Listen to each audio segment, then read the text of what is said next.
Ball first, Jarrod Kimber. Why did they want me to do this again? Why did they want me to do this again? Didn't I record this show yesterday? Do I really have to go through it all over again? Thank you, Kolkata, for ruining my ability to make a show that doesn't make me want to headbutt this keyboard. This keyboard, in case you weren't sure what I meant. I have an actual keyboard here. It's not a prop. Real life keyboard.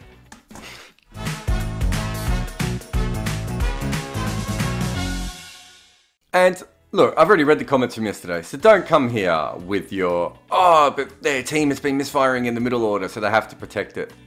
It's nonsense. It's an absolute nonsense argument. Here's the reason. T20 cricket is a game of failure. Right? Most of the batters fail. The best teams over a 2-year period are lucky if they can win 66% of the time. That means a third of their games they are going to lose. Mumbai, Kolkata have been very good teams. They are used to winning, they are used to losing. To have one bad innings and then decide you have to completely change your tactics is bizarre. And look at these two middle orders. What are we protecting here? Pollard, Pandias, Morgan, Russell, Karthik. What? These are players. Proper players. They're not replacement level players. Two of the stronger middle orders you are going to find in this league. And this is something that no one ever says and is 100% true. If you really want to protect your middle order, give them a buffer. Allow them to play themselves in.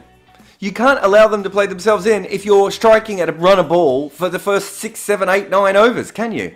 That means they have to come in and belt the ball straight away. It means you're going to have to use pinch hitters. It means you're going to have to bat out of order. None of this made any sense. And this whole, we failed recently with one plan, so we're going to try a new plan. That's fine. How about just batting? How about just backing the batters that you have, their ability, the reason that you chose them in your 11 in the first place, and saying to them, play your role. This is your role. Surely they're, unless the entire team's role was play with a handbrake on. Yesterday, I did not go very deep into Punjab's bowling. Right? Partly because they bowled with 5 part-time overs at the start, and that's what sort of started whatever it was that Mumbai did. Rajasthan were much better than that. They bowled with frontline bowlers. Anad Cut, I really like him as a quality bowler and in the power play. He obviously is limited, and he kind of only has to bowl in the power play. But they've got a couple of deaf specialists, so I think that's perfectly fine. I thought he bowled very well. I thought Morris and the Fizz backed him up very well. Sakaria was probably not as good and got away with a couple of wides, but okay, that can happen sometimes. But it was good bowling, and it really was good bowling. But I counted 5 overly aggressive shots from Kolkata in 36 balls. 5. And then afterwards I was like, okay, well, maybe I'll look at Rajasthan. Maybe I'm just misremembering. And then I watched Rajasthan bat, and I counted about 11 or 12 of theirs. And they doubled the score. That's a lucky thing that all matches up nicely mathematically. But essentially, intent matters. The pressure that you put under the bowling team matters. Trying to hit boundaries matters. Kolkata were not trying to do any of those things. They just kind of stood there and withheld it. It was incredibly odd. Perhaps the riskiest thing that Kolkata did in that batting power play was a single. Now, there were 2 run-outs. The Owen Morgan one had an element of fluke to it. Tripathi hits the ball back, he sees it rebound, he doesn't know how far it's rebounded because he's not really involved in that. He thinks it's gone further away, he starts to run, then he decides not to run, Morgan gets caught out. It was a mistake. Morgan probably should have seen where the ball was going and said no to begin with. Tripathi should have realised that the ball had not gone very far. But these things happen. Those sorts of miscommunication run-outs, there's an element of these things are going to happen in a professional cricket game. That was not Shubman Gill's run-out. Shubman Gill's run-out was a batter hitting the ball, so straight away he knows exactly how hard he's in it. He also has hit it on the offside, so he knows the exact angle it's gone. He knows the offside field even better than he knows the leg side field because he has a bit of a peripheral vision there. He also knows that he's hit the ball to the right of a fielder.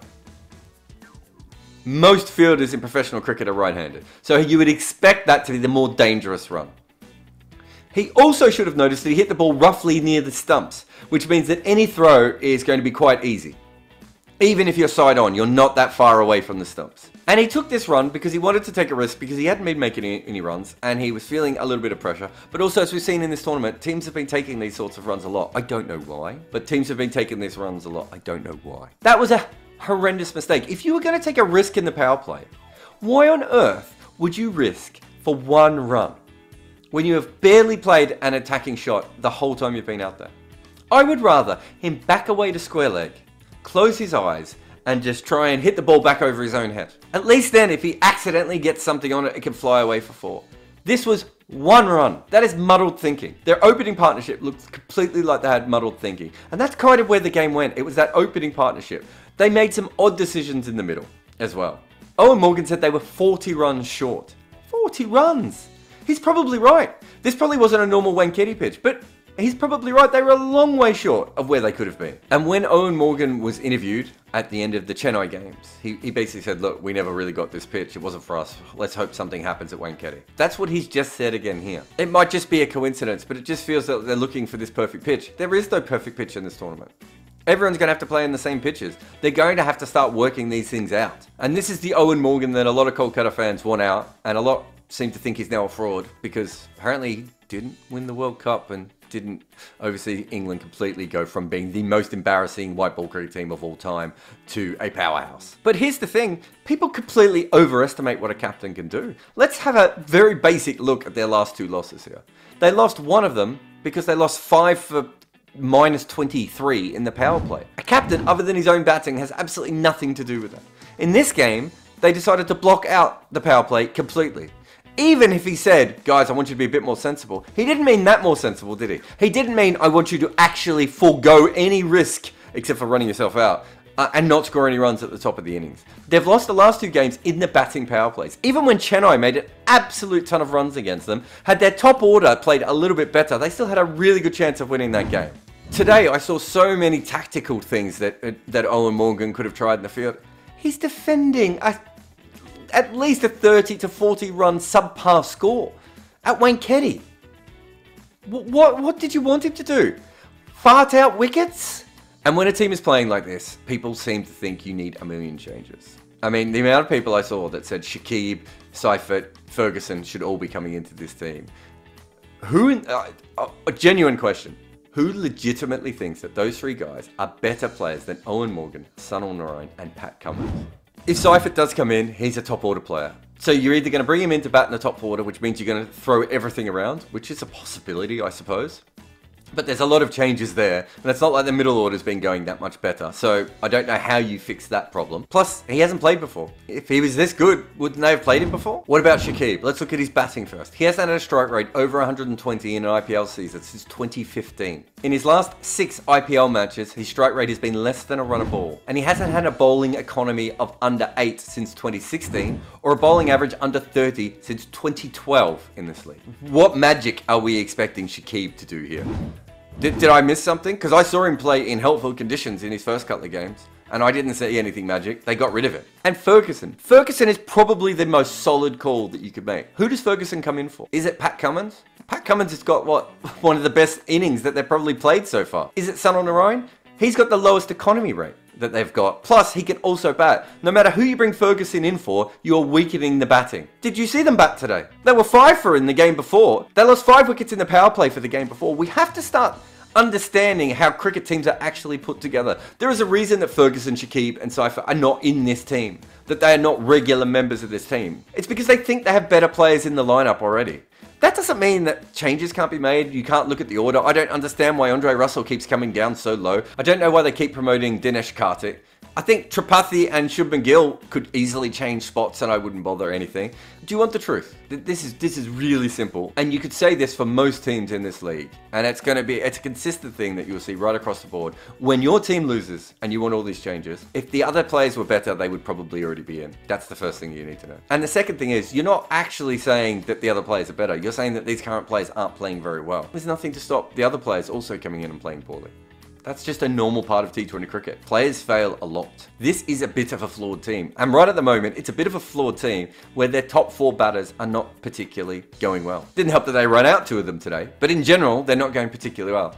If you don't have an engine room to make your runs, everything kind of flows off that. And that's not the only flaw in this team. That's almost like more of a form flaw than anything else. The other flaws in this team, they don't have any death bowling, so they're trying to make Andre Russell into a death bowler. And other than Narine, not a single bowler in their team goes at less than 8 runs and over. They are an embarrassingly expensive team, considering they were just playing in Chennai. They made tactical mistakes in the game today. But they kind of made them after the game was already over, in a certain sense. They had batted so poorly in the power play. I don't think they're making great tactical decisions. But if their top 4 was making runs, do you know what? I don't think it would matter. If their bowlers could go at less than 8 runs and over, I don't think it would matter. If they had death bowling, I don't think it would matter. The things that we are focusing on, there is a fluctuation here, and this is how T20 cricket teams work, especially ones that aren't perfectly constructed. And this team is not perfectly constructed. It's obviously not perfectly constructed. Most teams aren't. And when you put in a little bit of bad form, especially in important positions, these sorts of things happen. I think it's very, very important to remember that there is a massive fluctuation in these sorts of games. And at the moment, I don't think Kolkata is playing very good cricket. But the exact same 11 that they have now could also go and win them a couple of games. I honestly believe that.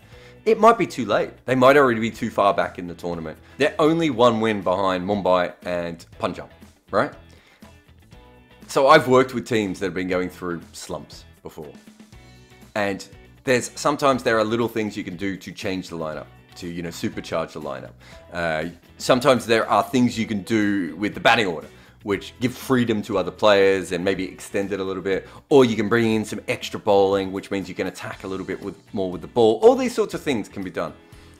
More often than not, when you're in a situation like Kolkata, the thing is, you just need your team to play better. That is the absolute hardest thing to fix. And that seems to be where they are at the moment. So there you have it. If you're a Kolkata fan, I think you can be rightfully depressed because your team's losing a lot. If you are a Rajasthan fan, I don't think you're going to make the finals, but you won a game. That's nice, isn't it? I thought Rajasthan played very well. I thought Sanju Samson was very good. I haven't really gone into it because I think the main story here is what Kolkata did in that power play and everything that's flowed off it. But I thought Rajasthan made a lot of good things. But if you want me to talk about something specific, you have the chance. Yeah, you do. 3:30 Indian Standard Time or 11 a.m. British summertime. On Monday, I'll be doing another live chat. So if you want to come over then and ask me some questions about any of the teams and anything, I will only pick the ones that I want because I am a cruel person to you. But either way, I will see you again here tomorrow and the next day and the next day. Bowl first, homie.